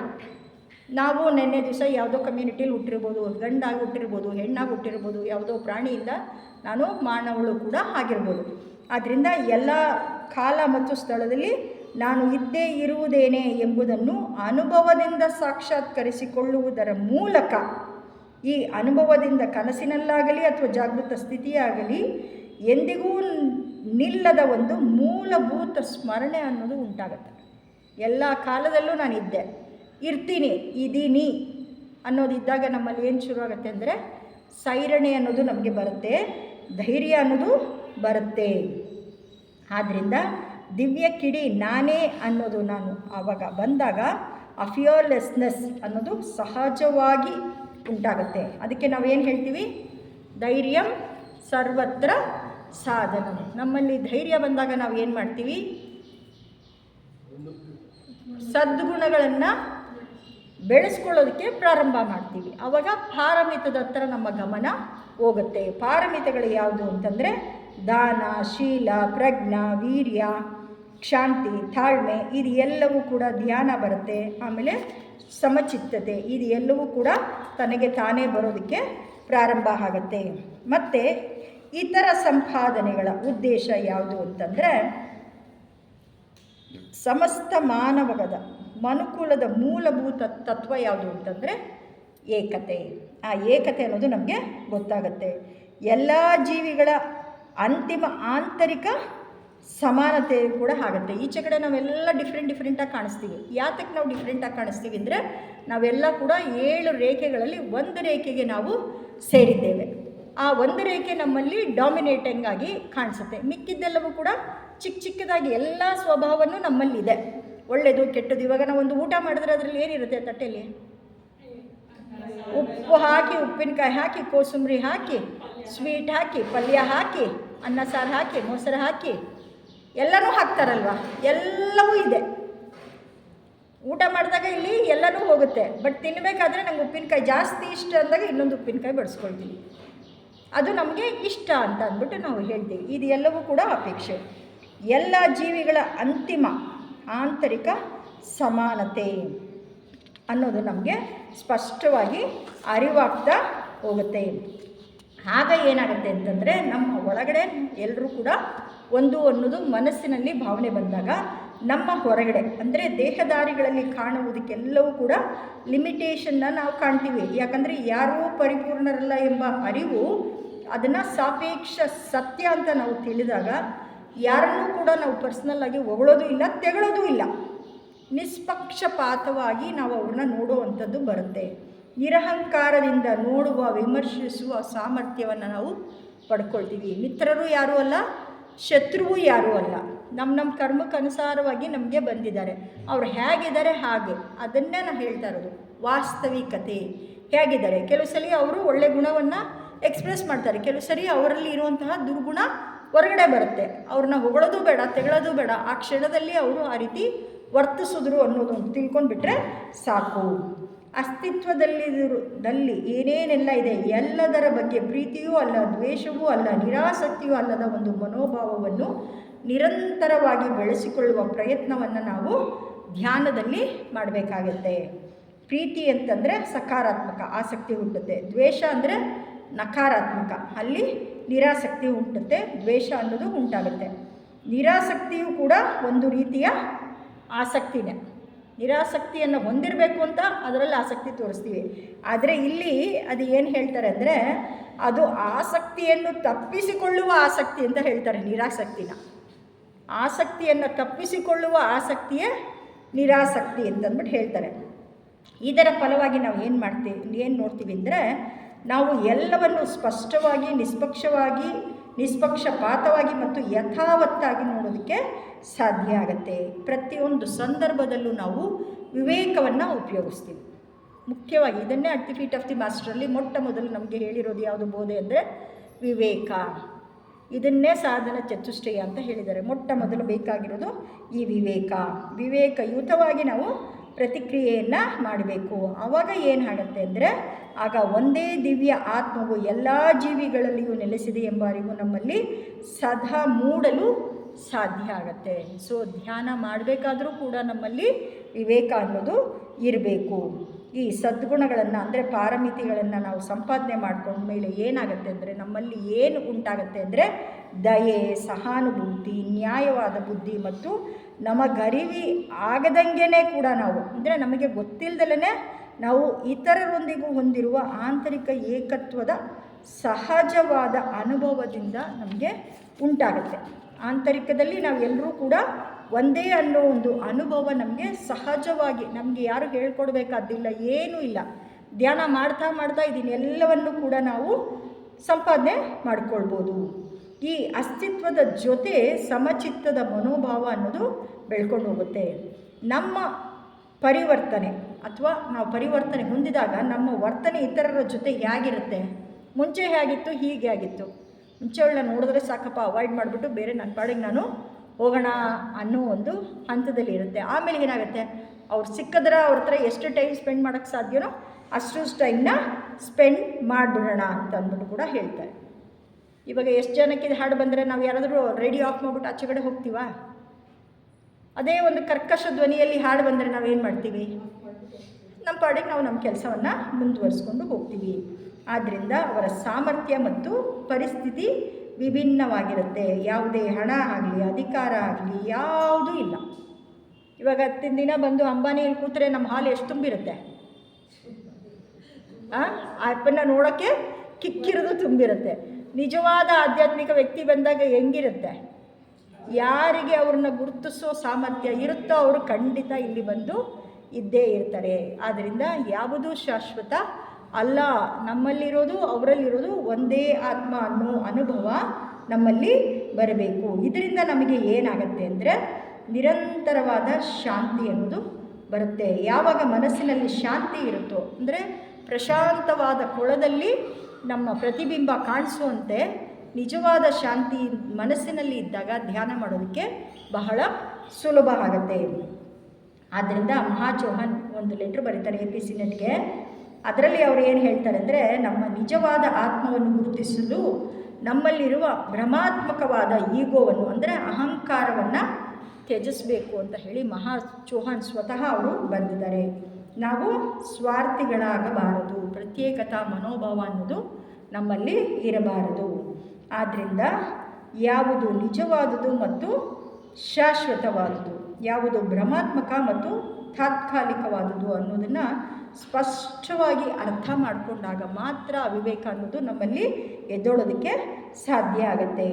ಆದ್ದರಿಂದ ಅದರ ಹಿಡಿತವನ್ನು, ಈ ನೆಗೆಟಿವ್ದು ಹಿಡಿತ ಏನಿದೆ ಅದು ದುರ್ಬಲವಾದಾಗ ನಮ್ಮದು ಏನಾಗುತ್ತೆ ಅಂದರೆ ಸರಿಯಾದದರ ಜೊತೆ ಗುರುತಿಸ್ಕೊಳ್ಳೋದಕ್ಕೆ ನಮಗೆ ಸುಲಭ ಆಗುತ್ತೆ. ಸಾರ್ವತ್ರಿಕ ದೃಷ್ಟಿಕೋನವನ್ನು ಬೆಳೆಸ್ಕೊಳ್ಳೋದಕ್ಕೆ ಸುಲಭ ಆಗುತ್ತೆ. ಸಾರ್ವತ್ರಿಕ ದೃಷ್ಟಿಕೋನ ಬಳಸ್ಕೊಂಡಾಗ ನಾವು ಏನು ಮಾಡ್ತೀವಿ, ನಮ್ಮಲ್ಲಿರುವಂತಹ ಶಕ್ತಿ ಸಾಮರ್ಥ್ಯ ಎಲ್ಲವನ್ನು ಲೋಕ ಸೇವೆಗಾಗಿ ನಾವು ಅದನ್ನು ಅರ್ಪಿಸ್ಬಿಡ್ತೀವಿ. ಎಲ್ಲವೂ ಕೂಡ ಎಲ್ಲರಲ್ಲೂ ಭಗವಂತನೇ ಇದ್ದಾನೆ ಅಂತಂದರೆ ಲೋಕ ಕಲ್ಯಾಣ ಕಾರ್ಯವನ್ನು ಮಾಡೋದಕ್ಕೆ ಸಾಧ್ಯ ಆಗುತ್ತೆ. ಆವಾಗ ಮಾತ್ರ ಆಲ್ಟ್ರೂಯಿಸಮ್ ಅನ್ನೋದು ಬರುತ್ತೆ. ಸರ್ವರ ಹಿತಕ್ಕಾಗಿಯೇ ನಾನು ಬಾಳ್ತೀನಿ ಅನ್ನೋ ಒಂದು ಮನೋಭಾವ ಬರುತ್ತೆ. ಸಾರ್ವತ್ರಿಕ ಸತ್ಯಕ್ಕೆ ಹೊಂದಿಕೊಳ್ಳುವಂತೆ ನಮ್ಮನ್ನು ನಾವು ಬದಲಾವಣೆ ಮಾಡಿಕೊಂಡಾಗ ನಾವು ಏನು ಮಾಡ್ತೀವಿ ಅಂದರೆ ವಾಸ್ತವಿಕತೆಯೊಂದಿಗೆ ನಮ್ಮ ಜೀವನವನ್ನು ಜೀವಿಸೋದಕ್ಕೆ ಸಾಧ್ಯ ಆಗುತ್ತೆ. ಆವಾಗ ನಮ್ಮಿಂದ ಯಾವುದು ಪೂರ್ವಗ್ರಹ ಇರುತ್ತೆ, ಭ್ರಮೆ ಇರುತ್ತೆ, ಇವೆಲ್ಲವೂ ಕೂಡ ದೂರ ಆಗೋಗುತ್ತೆ. ಕೆಳಗಡೆ ಪರ್ಸ್ನಾಲಿಟಿ ಅನ್ನೋದು ಏನಿದೆ ಅದು ಸಂಪೂರ್ಣವಾಗಿ ಹೊರಟು ಹೋದಾಗ ಅಂತಃಕರಣ ಕೆಲಸ ಮಾಡೋದಕ್ಕೆ ಶುರು ಮಾಡುತ್ತೆ. ಅಂತಃಕರಣ ಕೆಲಸ ಮಾಡೋಕ್ಕೆ ಶುರು ಮಾಡಿದಾಗ ಉನ್ನತ ಮಟ್ಟದ ಮನಸ್ಸು, ಬುದ್ಧಿ ಮತ್ತು ಆತ್ಮಕ್ಕೆ ನಮ್ಮ ಪ್ರಜ್ಞೆ ಹೇರೋದಕ್ಕೆ ಶುರು ಮಾಡುತ್ತೆ. ಆವಾಗ ಏನಾಗುತ್ತೆ ಅಂತಂದರೆ ನಾವು ಏನೇ ಇರಲಿ ನಮ್ಮ ಕಲ್ಪನೆಯಲ್ಲಿ, ಕ್ರಿಯೆಯಲ್ಲಿ, ಇಂದ್ರಿಯಗಳ ಮೂಲಕ ಪಡೆದಂತಹ ಅನುಭವ, ತಿಳುವಳಿಕೆಯ ಏನೆಲ್ಲ ಇದೆ ಅದು ಭೌತಿಕ ಮಟ್ಟಕ್ಕಿಂತ ಸೂಕ್ಷ್ಮವಾದ ಮಟ್ಟದಲ್ಲಿ ಅದು ನಡೆಯೋದಕ್ಕೆ ಸೂಕ್ತ ಆಗುತ್ತೆ. ನಾವು ಈಚೆ ಕಡೆ ನಾವು ಏನು ನೋಡ್ತೀವಿ ಅದು ಕಾಣಿಸೋ ರೀತಿ ಬೇರೆ, ನಾವು ಈಚೆ ಕಡೆ ನೋಡಿದ್ದನ್ನು ನಾವು ಧ್ಯಾನ ಮಾಡಿದಾಗ ಅದು ನಮಗೆ ಕಾಣಿಸೋ ರೀತಿಯೇ ಬೇರೆ ಆಗುತ್ತೆ. ಆ ಧ್ಯಾನ ಮಾಡಿದಾಗ ಏನು ಕಾಣಿಸುತ್ತೆ, ಕೆಲವು ಸಲ ಇರೋದು ಅಷ್ಟೇ ಕಾಣಿಸಲ್ಲ, ಅದಕ್ಕೆ ಮೀರಿದ್ದು ಅದರ ಒಳಗಡೆ ಇರೋದು ಕೂಡ ನಮಗೆ ಗೊತ್ತಾಗೋಕ್ಕೆ ಶುರು ಆಗಿಬಿಡುತ್ತೆ. ಭವಿಷ್ಯವನ್ನು ಎಲ್ಲ ಬರೆದಿಟ್ಟಿದ್ದಾರೆ, ಇದೆಲ್ಲ ಎಲ್ಲಿಂದ ಬಂದು ಬರೆದಿಟ್ರು? ಧ್ಯಾನ ಮಾಡ್ತಾ ಮಾಡ್ತಾ ಮಾಡ್ತಾನೆ ಅವರಿಗೆ ಎಲ್ಲವೂ ಕೂಡ ಸ್ಪಷ್ಟವಾದ ಚಿತ್ರಣ ಸಿಕ್ಕಿಬಿಡ್ತು. ಅದರಿಂದನೇ ಅದನ್ನು ಅವರು ಬರೆದ್ರು. ಇದು ಕಲ್ಪನಾ ಶಕ್ತಿ ಅಥವಾ ಸಾಮರ್ಥ್ಯ, ಇದನ್ನು ಬಳಸ್ಕೊಳ್ಬೇಕು. ಇದಕ್ಕೇ ನಾವು ಹೆಚ್ಚೆಚ್ಚು ತರಬೇತಿಯನ್ನು ಕೊಡಬೇಕು. ಯಾಕಂದರೆ ಅಸ್ತಿತ್ವವು ಒಂದೇ ಒಂದು ವಸ್ತುವಾಗಿದೆ, ಒನ್ ಬೀಯಿಂಗ್. ಅಸ್ತಿತ್ವದಲ್ಲಿರೋದು ಒಂದೇನೇ, ಅದರ ರೂಪ ಬೇರೆ ಬೇರೆ ಇದೆ. ಸೂರ್ಯ ಇರೋದು ಒಂದೇ, ಸೂರ್ಯನ ಕಿರಣ ಬೇರೆ ಬೇರೆ ಇದೆ. ಆದ್ದರಿಂದ ಪರಸ್ಪರ ಸಂಪರ್ಕ ಹೊಂದಿರುವ ಅನೇಕ ವಸ್ತುಗಳ ಸಮೂಹ ಅಲ್ಲ, ಇದು ಒಂದೇ ಒಂದು ಅನ್ನೋದು ಒಂದು ನಮಗೆ ಗೊತ್ತಾಗತ್ತೆ. ಆದ್ದರಿಂದ ನಮ್ಮ ಅಂತಃಕರಣದಲ್ಲಿ ಏನಿದೆ, ದೈವಿಕ ಅಹಂ ಮತ್ತು ಮಾನವನ ಅಹಂ ನಡುವಿನ ಮಾರ್ಗ ಏನಿದೆ, ಇದನ್ನು HP ಬ್ಲಾವಟ್ಸ್ಕಿಯವರು ಒಂದು ಕಡೆ ತುಂಬ ಚೆನ್ನಾಗಿ ಬರೀತಾರೆ. ಮರಣಾನಂತರ ಎಲ್ಲ ಉತ್ತಮ ಉನ್ನತ ಆಸೆಗಳ ಸ್ಮರಣೆ ಮತ್ತು ಗುರುತುಗಳನ್ನು ಹೊತ್ತಿರುವ ಉನ್ನತ ಬೆಳಕು ಮತ್ತು ಅಹಂನೊಂದಿಗೆ ಒಂದಾಗತ್ತೆ ಅಂತ ಅಂದ್ಬಿಟ್ಟು ಹೇಳಿ HP ಬ್ಲಾವಟ್ಸ್ಕಿಯವರು ಈ ಒಂದು ಸೀಕ್ರೆಟ್ ಡಾಕ್ಟ್ರಿನ್ನಲ್ಲಿ ನಮಗೆ ಅದನ್ನು ತಿಳಿಸಿ ಹೇಳಿದ್ದಾರೆ. ಈ ಆಧ್ಯಾತ್ಮಿಕ ಅಹಂ ಅನ್ನೋದು ಏನಿದೆ, ಆ ಸೆಲ್ಫ್ ಅಂದರೆ ಕ್ಯಾಪಿಟಲ್ SELF, ಇದು ಕೇವಲ ನಿಜವಾದದ್ದು, ಅನಂತವಾದದ್ದು, ಶಾಶ್ವತವಾದದ್ದು. ನಾವು ಯಾವಾಗಲೂ ಕೆಲಸ ಮಾಡೋದು ಯಾವ ಸೆಲ್ಫಲ್ಲಿ? ನಾನು ಅನ್ನೋ ಸೆಲ್ಫ್, ಎಲ್ಲ ಸ್ಮಾಲ್ ಲೆಟರ್ ಸೆಲ್ಫು. ಇದನ್ನು ದೇಹಾತ್ಮ ಭಾವ ಅಂತ ಹೇಳ್ತೀವಿ. ಉನ್ನತಾತ್ಮಕ್ಕೆ, ಜೀವಾತ್ಮಕ್ಕೆ ನಾವೇನು ಹೇಳ್ತೀವಿ, ಎಸ್ ಮಾತ್ರ ಕ್ಯಾಪಿಟಲ್ ಇರುತ್ತೆ. ಇಲ್ಲಿ ಫುಲ್ ಆಧ್ಯಾತ್ಮಿಕ ಅಹಂ ಅಂದರೆ ಫುಲ್ SELF ಫುಲ್ ಕ್ಯಾಪಿಟಲಲ್ಲೇ ಬರುತ್ತೆ. ಅದು ಆಧ್ಯಾತ್ಮಿಕ ಅಹಂ. ಅದು ದೇಹಾತ್ಮನೂ ಅಲ್ಲ, ಜೀವಾತ್ಮನೂ ಅಲ್ಲ, ಅದು ಆಧ್ಯಾತ್ಮಿಕ ಆತ್ಮ.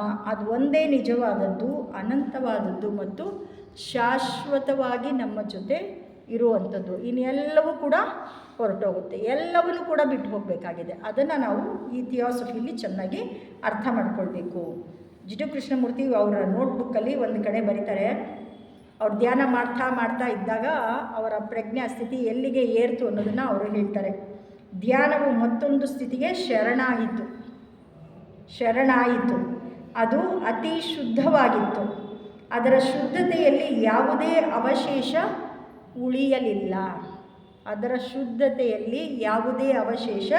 ಉಳಿಯಲಿಲ್ಲ. ಅದು ಇತ್ತು ಅಷ್ಟೇ.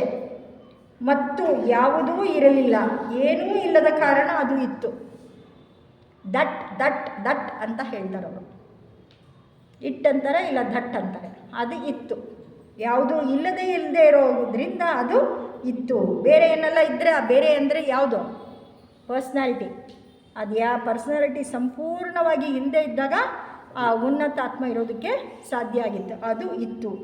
ಅದು ಎಲ್ಲ ಸಾರದ ಶುದ್ಧತೆಯಾಗಿತ್ತು. ಅಪರಿಶುದ್ಧತೆ ಅನ್ನೋದು ಅದರಲ್ಲಿ ಇರಲಿಲ್ಲ. ಎಲ್ಲ ಸಾರದ ಶುದ್ಧತೆಯಾಗಿತ್ತು. ಈ ಶಾಂತಿಯ ಅಳತೆ ಇಲ್ಲದ ಖಾಲಿತನದ ವಿಶಾಲ ಮಿತಿ ಇಲ್ಲದ ಬಯಲು ಅಥವಾ ಸ್ಥಳ ಅದಾಗಿತ್ತು. ಮಿತಿನೇ ಇಲ್ಲದೆ ಇರುವಂತಹ ಬಯಲು. ಶೂನ್ಯ ಸಂಪಾದನೆಯಲ್ಲಿ ಏನು ಹೇಳ್ತಾರೆ? ಶೂನ್ಯ ಅಂತಲೇ ಹೇಳ್ತಾರೆ, ಬಯಲು ಅಂತಲೇ ಹೇಳ್ತಾರೆ.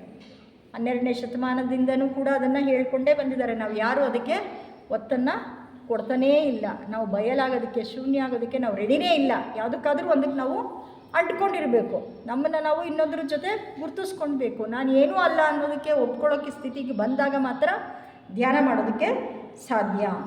ಈ ಹೊಸ ಹಾಳವು ವಿಸ್ತರಿಸುತ್ತಿತ್ತು. ಇದನ್ನೇ ಎಕ್ಸ್ಪ್ಯಾಂಡ್ ದ ಸ್ಪೇಸ್ ಅಂತ ಹೇಳ್ತಾರಲ್ಲ, ಅದನ್ನು. ಈ ಹೊಸ ಹಾಳವು ವಿಸ್ತರಿಸುತ್ತಿತ್ತು, ಸ್ಫೋಟಿಸುತ್ತಿತ್ತು, ದೂರ ಸಾಗುತ್ತಿತ್ತು, ತನ್ನದೇ ಸ್ಫೋಟಗಳಲ್ಲಿ ಬೆಳೆಯುತ್ತಿತ್ತು. ಆದರೆ ಅದು ಕಾಲದ ಹೊರಗಿತ್ತು ಮತ್ತು ಕಾಲ ಮತ್ತು ಸ್ಥಳದಾಚೆ ಇತ್ತು. ಸ್ಪೇಸ್ ಆ್ಯಂಡ್ ಟೈಮ್ ಬಗ್ಗೆ ಎಷ್ಟು ಚೆನ್ನಾಗಿ ಕೊಟ್ಟಿದ್ದಾರೆ. ಥಿಯಾಸಫಿ ವಾಗ್ಮಯವನ್ನು ಈ ಒಂದು ಬ್ಯಾಕ್ಗ್ರೌಂಡ್ ಇಟ್ಕೊಂಡು ಓದಿದಾಗ ಎಲ್ಲರೂ ಹೇಳಿರೋದು ಅದೇ. ಆ್ಯನಿ ಬೆಸೆಂಟ್ ಟೀಚಿಂಗಲ್ಲೂ ಅದೇ ಬರುತ್ತೆ, ಲೆಡ್ಬೀಟರ್ ಟೀಚಿಂಗಲ್ಲೂ ಅದೇ ಬರುತ್ತೆ, ಸಿ ಜಿನ್ರಾಜ್ದ ಟೀಚಿಂಗಲ್ಲೂ ಬರುತ್ತೆ, ಜಿಡ್ಡು ಕೃಷ್ಣಮೂರ್ತಿ ಹೇಳಿರೋ ಟೀಚಿಂಗಲ್ಲೂ ಕೂಡ ಇದೆ. ಲೈಟ್ ಆನ್ ದಿ ಪಾತ್ನಲ್ಲೂ ಕೂಡ ಅದನ್ನೇ ಹೇಳಿದ್ದಾರೆ. ಭೂತದಲ್ಲೂ ಅಲ್ಲ, ಭವಿಷ್ಯದಲ್ಲೂ ಅಲ್ಲ, ಶಾಶ್ವತೆಯತ್ತದೆಯಲ್ಲಿ ನೆಲೆಸು ಅಂತ ಹೇಳಿ ಅದನ್ನು ಹೇಳ್ತಾರೆ. ಆದ್ದರಿಂದ ಆಧ್ಯಾತ್ಮಿಕ ಸ್ವರೂಪವು ತಾನು ನಿಜವಾಗಿಯೂ ಸರ್ವರೊಂದಿಗೂ ಒಂದೇ ಆಗಿದ್ದೇನೆ ಎಂಬುದನ್ನು ತಿಳಿದಿರುತ್ತೆ. ಅದು ಆಧ್ಯಾತ್ಮಿಕ ಸ್ವರೂಪ. ನಿಜವಾಗಿಯೂ ಎಲ್ಲರೊಂದಿಗೂ ಮತ್ತು ಎಲ್ಲವೂ ಕೂಡ ಒಂದೇ ಅನ್ನೋದನ್ನು ಅದು ತಿಳ್ಕೊಂಡಿರುತ್ತೆ. ನಮ್ಮ ಸೆನ್ಸ್ ಆಫ್ ಸೆಪ್ರೇಟ್ನೆಸ್ ಅನ್ನೋದು ಇರೋದಿಲ್ಲ. ನಾನು ಸಮಸ್ತ ಸ್ಥಳ ಮತ್ತು ಸಮಸ್ತ ಕಾಲ ಅದರಾಚೆ ಮಾತಿನಲ್ಲಿ ಹೇಳಲು ಸಾಧ್ಯವಿಲ್ಲ. ನಾನೇ ಸಮಸ್ತ ಸ್ಥಳ, ಅದನ್ನು ಪರಿಕಲ್ಪನೆ ಮಾಡಿಕೊಂಡಾಗ ಆ ಸೇರಿಕೊಳ್ಳುವಿಕೆ ಅನ್ನೋದು ಪೂರ್ಣಗೊಳ್ಳುತ್ತೆ. ಅದಕ್ಕೆ ಮೀರಿದ್ದನ್ನು ಹೇಳೋಕ್ಕೆ ಆಗೋದಿಲ್ಲ. ಅದನ್ನು ಮನಸ್ಸಿನಲ್ಲಿ ಕಲ್ಪಿಸಿಕೊಳ್ಳೋದಕ್ಕೂ ಕೂಡ ಸಾಧ್ಯ ಇಲ್ಲ. ಅದು ವರ್ಣನೆಗೆ, ಚಿಂತನೆಗೆ ಮೀರಿದಂತಹ ಅನುಭವವಾಗಿದ್ದೆ. ಉಳಿದದ್ದು ಮೌನ. ಮೌನ ಬಂದಾಗ ಏನಾಗುತ್ತೆ? ಮೌನವಾಣಿ ಕೇಳಿಸೋದಕ್ಕೆ ಶುರು ಆಗುತ್ತೆ. ಆ ಮೌನದಲ್ಲಿಯೇ ನಿಜವಾದ ಧ್ಯಾನ ಅನ್ನೋದು ಸಂಭವಿಸುತ್ತೆ. ಈ ಎಲ್ಲವನ್ನು ನಾವು ಕಳ್ಕೊಂಡಾಗ ಸತತವಾದ, ಅಂದರೆ ಶಾಶ್ವತವಾದ ನಿರಂತರವಾದ ಕಲ್ಪನೆಗಳಿಂದ ಅದು ಏನೆಲ್ಲ ಉತ್ಪತ್ತಿಯಾಗಿತ್ತು, ಬಂಧನ, ಅಜ್ಞಾನ, ಘರ್ಷಣೆ ನನಗೆ ಇಲ್ಲವೆಂಬ ಮೂಲಭೂತವನ್ನು ನಾವು ಗುರುತಿಸಿಕೊಳ್ಳದೇ ಇರೋದ್ರಿಂದ ನಾನು ಆತ್ಮ ಎಂಬ ಭ್ರಮೆಗೆ ಒಳಗೆ ಹಾಕ್ತೀವಿ. ಈ ದೇಹಾತ್ಮವನ್ನೇ ನಾವು ಆತ್ಮ ಅನ್ನೋ ಭ್ರಮೆಗೆ ಒಳಗಾಗ್ತೀವಿ. ದೇಹಾತ್ಮವನ್ನು ಉದ್ದೇಶಪೂರ್ವಕವಾಗಿ ಮರೆತಾಗ ಆತ್ಮ ಭ್ರಮೆಯ ಅಪಾಯ ಅನ್ನೋದಲ್ಲಿ ಇರೋದಿಲ್ಲ. ಅಂದರೆ ತಿಳುವಳಿಕೆ ಅನ್ನೋದು ಇರಬೇಕು. ಆದ್ದರಿಂದ ಪ್ರತಿಯೊಂದು ಭಾವೋದ್ರೇಕ ಮತ್ತು ಸದ್ಗುಣಗಳು ಒಂದರೊಡನೆ ಒಂದು ಬೆರೆತುಕೊಂಡಿದೆ. ಆದ್ದರಿಂದ ಈ ಚಿತ್ರಣ ಸಾಮಾನ್ಯ ಸೂಚನೆಯನ್ನು ಮಾತ್ರ ಕೊಡುತ್ತೆ. ಅಂದರೆ ಇದನ್ನು ಮಾಡಬೇಕಾದವರು ನಾವೇ. ಇದನ್ನು ಎಚ್ಚೆತ್ತ ಪ್ರಜ್ಞೆಯಿಂದ ತಿಳಿದುಕೊಂಡು ನಾವು ಮಾಡಬೇಕು. ಇದು ಕೇವಲ ಮಾನಸಿಕ ಅಭ್ಯಾಸನ ನಾವು ಮಾಡಬೇಕಾಗಿರೋದು ಅಂದರೆ ಖಂಡಿತ ಅಲ್ಲ. ಪ್ರಾಚೀನ ಕಾಲದ ಜ್ಞಾನದ ನಿಜವಾದ ವಿವರಣೆಯ ಮೂಲಕ, ಅಂದರೆ ಸನಾತನ ಜ್ಞಾನವನ್ನು ನಾವು ತಿಳ್ಕೊಳ್ಳೋದಕ್ಕೆ ಸಾಧ್ಯ ಆಗುತ್ತೆ. ಸತ್ಯ ಅಥವಾ ವಾಸ್ತವಿಕತೆಯ ಆಧಾರದ ಮೇಲೆ, ಅಂದರೆ ಬೀಯಿಂಗ್ ಆಗಿದ್ದಾಗ ವಾಟ್ ಈಸ್ ಅನ್ನೋದು ನಮಗೆ ಸ್ಪಷ್ಟವಾಗಿ ಗೋಚರ ಆಗುತ್ತೆ. ನಮ್ಮ ನಿಜವಾದ ಅಸ್ತಿತ್ವದ ಸ್ವಭಾವಕ್ಕೆ ಅನುಗುಣವಾಗಿ, ಅಂದರೆ ನಾವು ಯಾವ ರೇಲಿ ನಾವು ಜನಿಸಿದ್ದೀವಿ ಅದರ ಪ್ರಕಾರ ನಾವು ಅದನ್ನು ನೋಡ್ಕೊಳ್ಳೋದಕ್ಕೆ ಸಾಧ್ಯ ಆಗುತ್ತೆ. ಆದ್ದರಿಂದ ಈ ಧ್ಯಾನದ ರೂಪರೇಖೆಯ ಪ್ರಾಯೋಗಿಕ ಮಹತ್ವ ಏನು ಅಂತಂದರೆ, ಇದು ಆಲ್ವೇಸ್ ಪ್ರಾಕ್ಟಿಕಲ್ಲಾಗಿರಬೇಕು. ದೃಷ್ಟಿಕೋನ ಮತ್ತು ಮೌಲ್ಯದಲ್ಲಿ ಅಲ್ಲ, ಅಂತಿಮವಾಗಿ ನಮ್ಮ ಚೇತನದಲ್ಲೂ ಕೂಡ ಬದಲಾವಣೆ ತರೋದಕ್ಕೆ ಇದು ಸಾಧ್ಯವನ್ನು ಮಾಡಿಕೊಡುತ್ತೆ. ಆದ್ದರಿಂದ ಸಾರ್ವತ್ರಿಕ ಸತ್ಯಕ್ಕೆ ಅನುಗುಣವಾದ ಬದಲಾವಣೆಯನ್ನು ನಾವು ತರಬೇಕು. ನಮಗೆ ಯಾವುದು ಇಷ್ಟ ಆ ಸತ್ಯ ಅಲ್ಲ, ಸಾರ್ವತ್ರಿಕ ಸತ್ಯ, ಯೂನಿವರ್ಸಲ್ ಟ್ರೂತ್ ಅನ್ನೋದು ಏನಿದೆ ಆ ಯೂನಿವರ್ಸಲ್ ಟ್ರೂತ್ಗೆ ಅನುಗುಣವಾಗಿ ನಮ್ಮಲ್ಲಿ ಪರಿವರ್ತನೆ ಅನ್ನೋದು ಉಂಟಾಗಬೇಕು. ಅಂದರೆ ವಾಸ್ತವಿಕತೆಯೊಡನೆ ಅದು ಹೊಂದಿಕೊಂಡಿರಬೇಕು. ಅವಾಸ್ತವಿಕತೆ ಅಲ್ಲ, ವಾಸ್ತವಿಕತೆ ಪ್ರಾಕ್ಟಿಕಲ್ಲಾಗಿ ಇರಬೇಕು. ನಮ್ಮ ಚೇತನವನ್ನು ಈ ಪ್ರೀ ಕನ್ಸೀವ್ಡ್ ನೋಷನ್ ಅನ್ನೋದು ಏನಿದೆ, ಇಲ್ಯೂಷನ್ ಅನ್ನೋದೇನಿದೆ, ಅದರಿಂದ ಸಂಪೂರ್ಣವಾಗಿ ಹೊರಗಡೆ ಬಂದಾಗ ಮಾತ್ರ ಇದನ್ನು ನಾವು ನಮ್ಮೊಳಗಡೆ ಅರ್ಥ ಮಾಡ್ಕೊಳ್ಳೋದಕ್ಕೆ ಸಾಧ್ಯ ಆಗುತ್ತೆ. ನಿಜವಾದ ಧ್ಯಾನ ಅಂದರೆ ಧಾರಣ ಮಾಡ್ಕೊಂಡಿದ್ವಿ, ಧ್ಯಾನ ಆದಾಗ ಸಮಾಧಿ ಸ್ಥಿತಿಗೆ ಇರ್ತೀವಿ. ಸಮಾಧಿ ಸ್ಥಿತಿಯಿಂದ ನಂತರ ನಿಜವಾದ ಆಧ್ಯಾತ್ಮಿಕತೆ ಪ್ರಾರಂಭ ಆಗೋದಕ್ಕೆ ಸಾಧ್ಯ ಆಗುತ್ತೆ. ವಂದನೆ.